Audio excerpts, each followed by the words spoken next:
دیگه تو قاب خونمون پیدا نمیشه عکس تو. من دلهوره دارم بری، مسلماً برعکس تو.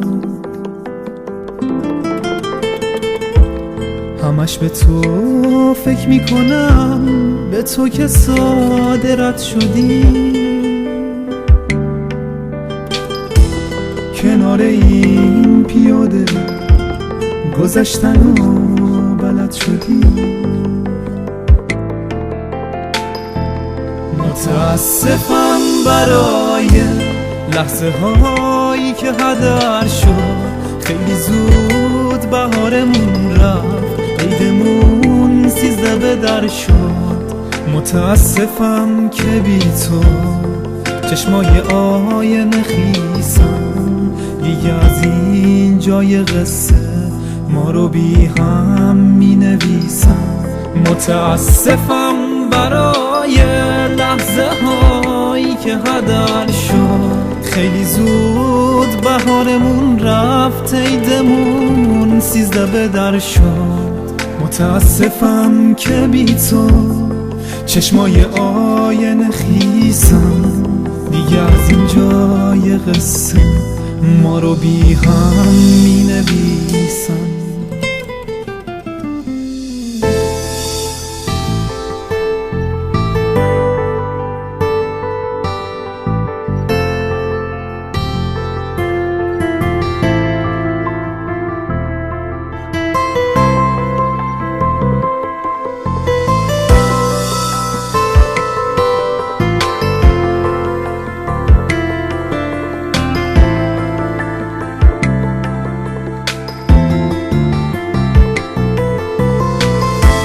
تو با اون غریبه بودی، اما من چیزی نگفتم، چیزی از تو جا نمونده که به یاد تو بیفتم.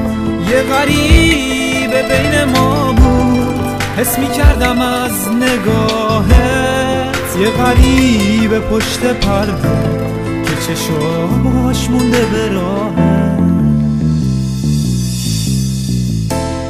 چرا فنجونای قهوه وقت تنهایی دوتا بود، وقتی من محو تو بودم حواس تو کجا بود؟